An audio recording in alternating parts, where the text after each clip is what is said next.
The University of Florida has been considered a flagship university to play quarterback for.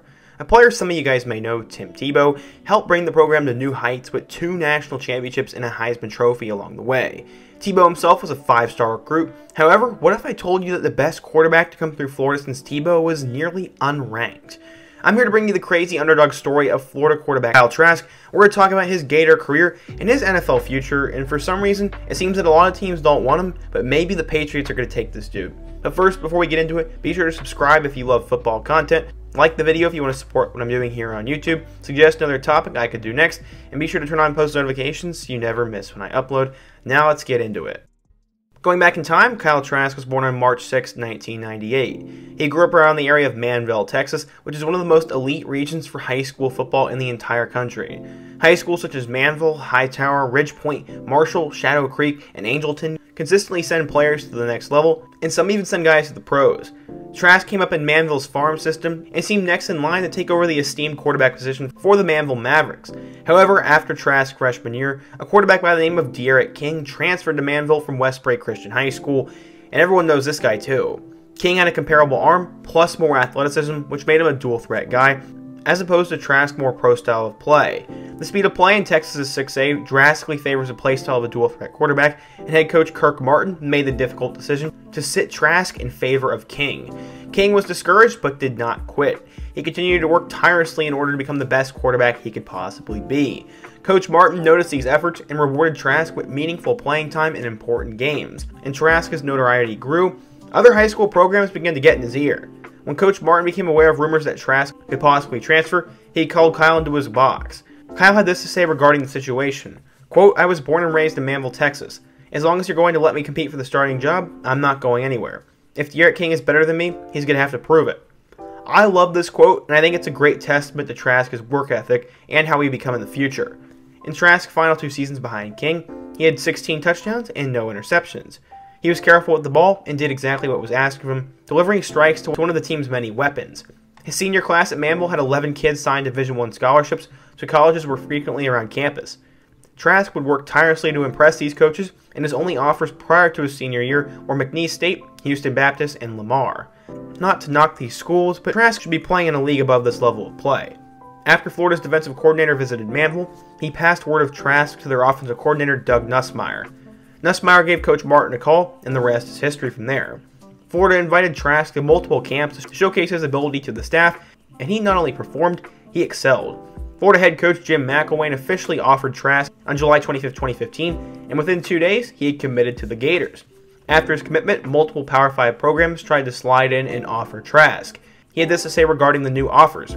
Quote, "I'm not interested in anybody else. There are guys who believed in me and took a chance on me. I'm not wavering." Similar to the high school transfer situation, Trask held strong to his convictions and honored the team who saw potential in him. Trask would arrive in Gainesville as the less heralded of the 2 new quarterbacks.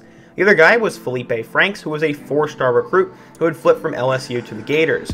While Trask did push Franks for the starting job, he spent the first couple of years buried behind Franks on the depth chart, and a foot injury kept him down through his redshirt freshman season.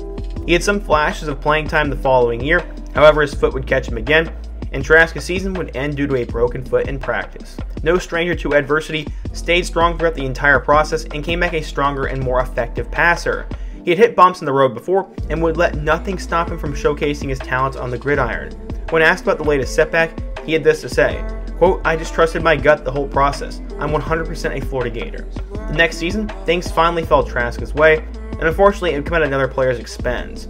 A horrible leg injury happened to Felipe Franks against Kentucky, and Trask would finish the game, and from there, he'd be thrusted into the starting lineup, and he'd hold the job for the remainder of the season. Florida had high expectations for Trask going into the 2020 season, and Franks actually transferred to Sam Pittman in Arkansas. The starting job was Trask's and Trask's alone. Florida started off 2020 with a 2-0 record, before falling 2-1 after a loss to a talented A&M squad on the road. Florida was able to regain momentum, winning 6 games in a row, before being upset by a reloading LSU squad. Cue the cleat memes. This game is infamous for a Florida player throwing an opponent's shoe and being flagged in a game-breaking penalty for doing that. Because of that, LSU would hit a field goal and Florida would miss one, and the rest is history. Florida was still atop the SEC East though, and would have a date with Alabama in the SEC championship game. People wrote off Florida before the game had even started, and the Gators proved many people wrong in their effort. Alabama would prefer in the end by a thin margin of 52-46, but they would make a late comeback, and that was the most the Tide had been pushed all season long, and they put up a better fight than either of the two schools in the college football playoff. Florida was slaughtered in a bowl matchup against Oklahoma, and a ton of guys opted out, including Trask, and they ended up losing that game. Oklahoma dominated the Gators from start to finish in a dominant Cotton Bowl victory. This was kind of embarrassing as Dan Mullen threw a lot of his second stringers under the bus.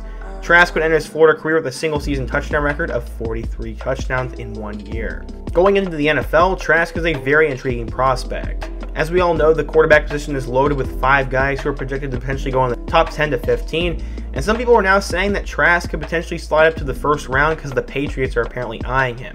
Most say he'll be a 3rd through 6th round pick, and I don't believe for a second he'll be available that late. I think he'll go in the 2nd round. I think he offers a lot of upside with very little risk. He's a polished passer, has the size at 6'6", and the intangibles to succeed at the position and at the next level.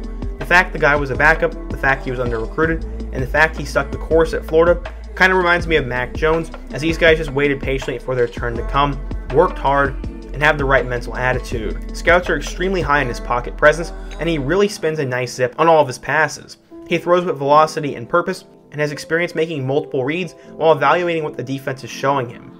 Trask put up excellent numbers against some of the best defenses in the country, and there is no reason why he can't contribute to an NFL team. Let me know what you think though. Where do you think Kyle Trask will get drafted? Where does he go down in all-time Florida quarterbacks? And how do you think he will do in the NFL? Let me know your thoughts on him. Let me know a prospect I should do next, a topic I could do next, or any sort of video suggestion I could do next as well. Give the video a like if you want to support what I'm doing here on YouTube and so more people can see today's video. And be sure to subscribe if you have not already. If you're still here, check out all my other videos, including my similar style video about Kellen Mond from Texas A&M. I hope to see you guys again soon, but until next time, peace.